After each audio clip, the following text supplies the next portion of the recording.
வர 28 June Saturday அன்னைக்கு 3 power fact webinars உங்களுக்காக காத்துட்டு இருக்கு. காலையில 10 மணிக்கு how to turn your dreams into financial milestones. காலையில 11 மணிக்கு energy transition for Vikshit Bharat 2047 sustainable and net zero India. அதே 11 மணிக்கு பெண்களுக்காக மட்டும் கோடீஸ்வரி வெபினார் ஒன்று இருக்கு. how to plan for your daughter beyond just marriage. இந்த வெபினாருக்கான லிங்க் எல்லாம் டிஸ்கிரிப்ஷன்ல இருக்கு.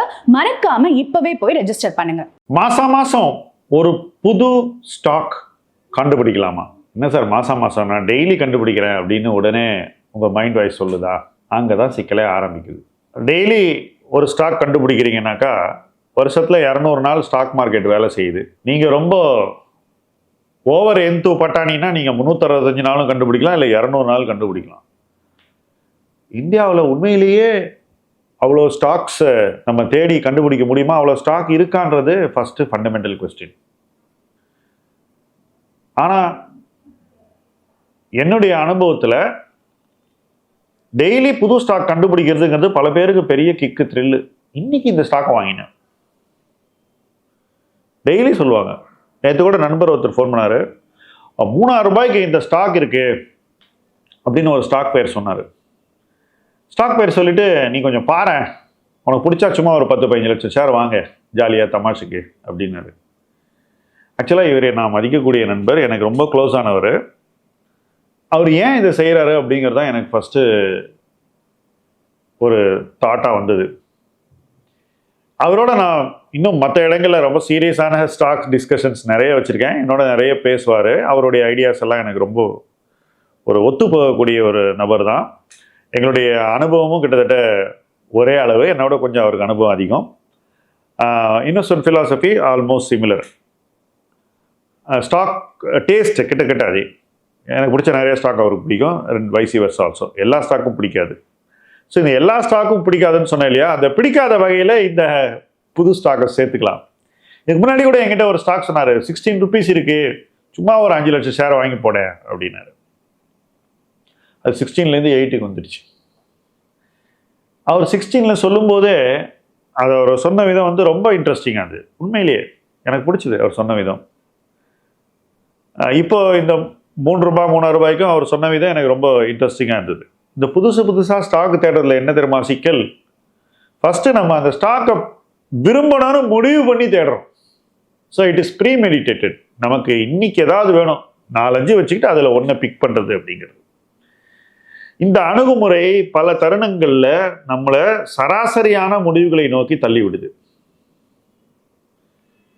கொஞ்ச நாள் முன்னாடி நானும் இன்னொரு நண்பரும் QSRல ஒரு ஸ்டாக் செலக்ட் பண்ணோம்ப்பா அப்படின்னு எங்களுக்கு ஒரு தேடல் முடிவு பண்ணிட்டோம். QSRல ஒரு ஸ்டாக் தேடணும். ஸோ ஒரு 7-8 ஸ்டாக்கை ஸ்டடி பண்ணோம். எல்லாம் உங்களுக்கு தெரிஞ்ச பெயர்கள் தான், லிஸ்டட் கம்பெனிஸ். முதல்ல பீட்சா ஹட், KFC அந்த ஃப்ரான்ச்சைசஸ் எல்லாம் பார்த்தோம். 2 லிஸ்டட் கம்பெனி இருக்குது. 2 கம்பெனியை பார்த்தோம். வேல்யூவேஷன் ரொம்ப அதிகமாக இருந்தது. அதுக்கப்புறம் கொஞ்சம் இறங்கி பிட்சானா அடுத்தது என்ன, பர்கர் தானே, அங்கே போனோம். அங்கேயும் வந்து 2-3 கம்பெனி இருக்குங்க. 2-3 கம்பெனியும் ஸ்டடி பண்ணி பார்த்தோம். ஒரு பக்கம் சில கம்பெனிஸ்க்கு வந்து வேல்யூவேஷன் ரொம்ப அதிகமாக இருக்குது. இன்னொரு பக்கம் ஒரு கம்பெனி வந்து லாபம் பண்ணக்கூடிய ஒரு இடத்துலையே இல்லை. ஏன்னா அந்த கம்பெனிக்கு வந்து இன்னொரு நாட்டில் ஒரு பிஸ்னஸ் இருக்குது, அது பர்கருக்கு சம்மந்தம் இல்லாத ஒரு பிஸ்னஸ். அந்த பிஸ்னஸில் அவங்க லாபமே பண்ண முடியாது. ஸோ அந்த பிஸ்னஸ் இந்த பிஸ்னஸ் சேரும்போது அது இந்த பிஸ்னஸ்க்கு ஒரு ட்ராக் ஆகிடுது, இந்தியா பிஸ்னஸ்க்கு. அப்போ அவங்க என்ன பண்ணணும், அந்த பிஸ்னஸை மூடணும் இல்லை விற்கணும். அதை அவங்க பண்ண முடியாது. ஏன்னா அவங்க அதை பண்ணாக்கா அந்த போர்டு வந்து ரிசைன் பண்ணி வீட்டுக்கு போகணும். ஏன்னா அவங்க பண்ணது தப்பு, அந்த 2 கம்பெனியை மர்ஜ் பண்ணதே தப்பு. ஸோ அவங்க அதை ஒத்துக்கவே மாட்டாங்க. கடைசி வரைக்கும் கெத்தா நிற்பாங்க, ஒத்துக்கவே மாட்டாங்க. ஸோ அந்த கம்பெனியும் வந்து எங்களுக்கு பிடிக்கல. அது 120 ரூபா இருந்தது, அங்கேருந்து 60 ரூபாய்க்கு வந்தது.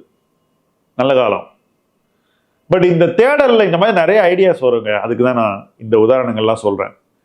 இதுக்கு அடுத்தது QSRல இன்னும் கொஞ்சம் ஏதாவது தேடலாம் அப்படின்னு பார்த்தாக்கா, அன்லிமிட்டடாக பூஃபே இருக்கு பாருங்க, சிட் டவுன் பூஃபேஸ். அந்த மாதிரி பிஸ்னஸஸ் 2 கம்பெனி இருக்குது, லிஸ்டட் கம்பெனி. ஒன்று வந்து சைனீஸ், பேன் ஏஷியன், இன்னொன்று வந்து நம்ம இந்தியன் கிரில்டு ஃபுட்டு. அதையும் பார்த்தோம். 2 கம்பெனியும் ஸ்டடி பண்ணோம். 2 கம்பெனியும் ஸ்டடி பண்ணாக்கா ஒரு கம்பெனி வந்து மார்ஜின் பயங்கரமாக ஸ்கியூஸ் ஆகிருக்கு. ஒரு என்ன சொல்கிறது, ஸ்டோரி நல்லா இருக்கு, பட் நம்பர்ஸ் நல்லா இல்லை. இன்னொரு கம்பெனிக்கு வந்து அட்டென்ஷன் ரொம்ப வெல் ஸ்ப்ரெட் அவுட்டாக இருக்குது, ஃபோக்கஸ் இல்லை, நிறைய கடையை ஓப்பன் பண்ணுறான், அதாவது ரெஸ்டாரண்ட் ஓப்பன் பண்ணி மூடுறான், அப்புறம் திருப்பி புது இடத்துல ஓப்பன் பண்ணுறான், அப்புறம் திருப்பி மூடுறான். ஸோ பிஸ்னஸே அவங்க வந்து ஸ்டெபிலைஸ் பண்ணி growth நோக்கி கொண்டு போக முடியலை அல்லது ஒழுங்காக முயற்சிக்கலை. ஸோ பாருங்கள், இந்த டெய்லி ஒரு ஐடியா தேடுறதுல நமக்கு ஐடியா வந்துகிட்டே இருக்குது பாருங்கள். ஆனால் வரக்கூடிய ஐடியாவில் 90% நம்ம வந்து நிராகரிக்க வேண்டிய ஐடியாஸ். இப்போ ஏதாவது ஒன்று பண்ணியே ஆகணுன்ற அந்த ஒரு வெறியில் வேகத்தில் நம்ம வந்து அவசரப்பட்ட கொஞ்சம் வாங்கி தான் பார்ப்போமே அப்படின்னு ஒரு எக்ஸ்பெரிமெண்டல் மோடுக்கு போனோம்னாக்கா சில பேர் 1 லட்சம் போடுவாங்க. எங்களை மாதிரி ஆட்கள் அதிக பணத்தை போட்டுருவோம். போட்டால் என்ன ஆகும்? அந்த பணம் அந்த இடத்துல உட்காந்துட்டு ஒரு சோர் தம் மாதிரி நம்ம போர்ட்ஃபோலியோவில் நீட்டிக்கிட்டு இருக்கோம். ஸோ இந்த ஐடியாவை அடிக்கடி தேடுறதுல பிரச்சனை என்னன்னாக்கா, அந்த ஐடியாலேருந்து வழுக்கி தப்பாக டெசிஷன் உள்ள விழுந்துருவோம். சில ஐடியாஸ் நம்மளை வந்து வழுக்க வச்சு டெசிஷன் உள்ள விழ வச்சிடும். டெசிஷன் உள்ள விழுந்துட்டா அதுலேருந்து தப்பிக்கிறதுக்கு ரொம்ப கஷ்டம். லாஸ் புக் பண்ணிட்டு வெளியே வரணும், இல்லை அதுக்கப்புறம் அந்த ஐடியா நல்லா வந்துடும், நம்ம தான் முடிவு பண்ணியிருக்கோமே, ரொம்ப தேடி கஷ்டப்பட்டு எடுத்திருக்கோம் இல்லை ஐடியாவை, அதனால அந்த ஐடியா எப்படியாவது நமக்கு வெற்றியை கொடுக்கணும்னு நமக்கு ஒரு பர்சனல் ஈகோ வந்துடும் அந்த இடத்துல. நான் அவ்வளோ கஷ்டப்பட்டு எடுத்திருக்கேன், இவர்கிட்ட பேசினேன், நம்ம ஃப்ரெண்டு அவர் சொன்னார், இன்னொருத்தட்ட கேட்டேன், இந்த வீடியோவில் இவர் அதை சொன்னார், இப்படி ஏதோ ஒரு எவிடன்ஸ் நம்ம சேர்த்துக்குவோம். இப்போ யூடியூப் பார்க்குறவங்க வீடியோ பார்த்து எடுத்துக்கிறீங்க, பட் எங்களை மாதிரி ஆட்கள் நிறைய பேர்கிட்ட பேசும்போது இவன் சொன்னான் அவன் சொன்னான். இல்லை, இன்னொரு வேடிக்கை என்னென்னா, நீங்கள் ஓரளவு வளர்ந்துட்டீங்கன்னு வச்சுக்கலாம், நீங்கள் ஒரு ஐடியாவை சொன்னால் எவனும் உங்களை மறுத்து பேச மாட்டான், எல்லாம் நல்லா இருக்குன்னுவான். எனக்கு இதை பார்க்கும்போது நான் ஒரு பயங்கர மொக்க தமிழ் சினிமாவோட ப்ரிவியூக்கு போனேன். ஓகே, கூப்பிட்டாரு என் ஃப்ரெண்டு, அவர் வந்து ப்ரொடியூசரு, கூப்பிட்டாரு. மொக்க தமிழ் சினிமா ஃபுல் படம் பார்த்துட்டு வெளியே வரைச்ச எல்லாருக்கும் இந்த படம் மொக்கன்னு தெரியுங்க. வெளியே வரும்போது எல்லாரும் டேரக்டர் பார்த்து ரொம்ப நல்லா இருக்கு, ரொம்ப நல்லா இருக்கு, ரொம்ப நல்லா இருக்குன்னு கை குலுக்கிட்டு எல்லாம் போகிறாங்க, ப்ரொடியூசரையும் பார்த்துட்டு போகிறாங்க.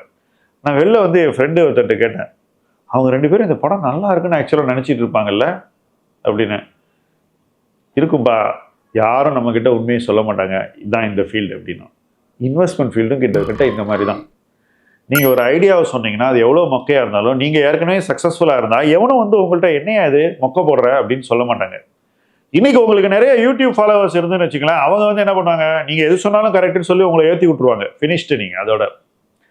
இப்போ இந்த பெரிய ஒரு கூட்டத்துக்கு எதிராக யாராவது ஒருத்தர் வந்து இது மட்டோன்னு சொல்லணும்னு வச்சுக்கோங்களேன், அவனுக்கு பெரிய தலைவலி.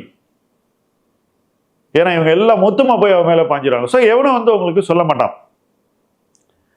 அப்போ என்ன ஆகுதுன்னா, நீங்கள் ஒரு தப்பான ஐடியாவை ரொம்ப ஈஸியாக செலக்ட் பண்ணி அதில் பணத்தையும் போட்டு அதை 100 பேருக்கு 1000 பேருக்கு சொல்லி அவங்களையெல்லாம் வாங்க வச்சு இப்போ எல்லாரும் ஒரு பெரிய கோஷ்டிக்கான மாதிரி ஆயிடுறீங்க, ஒரு குரூப்.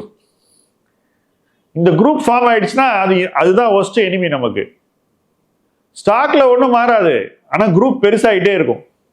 அப்போ என்ன ஆகுது, நாளைக்கு இந்த குரூப்லேருந்து எல்லாரும் வெளியே போனோம்னு வச்சுக்கோங்களேன், உடச்சிக்கிட்டு தள்ளு முள்ளு வந்துடும், அதில் ஒத்த மேலே ஒத்த மிதிச்சுக்குவாங்க. அன்னைக்கு ஸ்டாக்கை விற்கும் போது விலை திடீர்னு ஒரு நாள் இறங்கிடும்.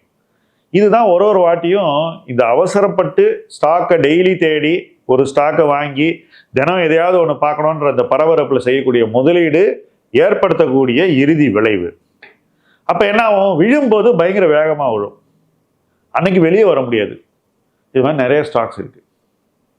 பட் சக்ஸஸ்ஃபுல்லாக இருக்கிற ஸ்டாக்ல சில நேரங்களில் நமக்கு ரிட்டர்னும் கிடைக்கும். ஸோ எல்லாமே ஃப்ளாப் ஆகும் அப்படின்னு நான் நினைக்கல, அப்படி இல்லை. பட் இந்த மாதிரி நிறைய முடிவுகள் எடுக்கும்போது ஃப்ளாப்ஸ் வந்து உறுதியாக சக்ஸஸோட அதிகமாக இருக்குங்க. டெய்லி ஒரு ஸ்டாக் வாங்குறீங்கன்னு வச்சுக்கோங்க, 200 நாள் 200 ஸ்டாக்கு தேடுறீங்கன்னாக்கா டெஃபினட்டாக அதில் வந்து 90% ஃப்ளாப் பண்ணுங்க, அது நான் உறுதியாக சொல்லுவேன்.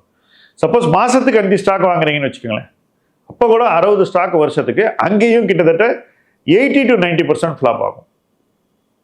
இப்போ இதில் சிக்கல் என்னன்னா, இந்த சக்சீட் ஆகிற 5 to 10% இந்த 80 to 90%க்கு அல்லது 10 to 20% ஃப்ளாப்புக்கு காம்பன்சேட் பண்ணி உங்களுக்கு பணம் பண்ணி ஆகணும். இது உறுதியாக நடக்காது. இதனால தான் வந்து நாம் டெய்லி எல்லாம் வந்து ஐடியாவை கண்டுபிடிச்சி இன்வெஸ்ட் பண்ணணுன்ற அந்த வாழ்வியல் முறைக்கு போகவே கூடாது அப்படின்னு நான் சொல்கிறேன். இதனால தான் நமக்கு வந்து இந்த கொஞ்சம் காசு போட்டு கொஞ்சம் காசு பண்ணுற அந்த வழிமுறையில் எனக்கு கொஞ்சம் கூட ஈடுபாடு இல்லை, நான் அதை நிராகரிக்கிறேன். கொஞ்சம் காசு போட்டு கொஞ்சம் காசு பண்ணணும்னா நீங்கள் மியூச்சுவல் ஃபண்டுக்கு போங்க, இண்டெக்ஸ் ஃபண்டுக்கு போங்க, go to products. Don't waste your time in stocks.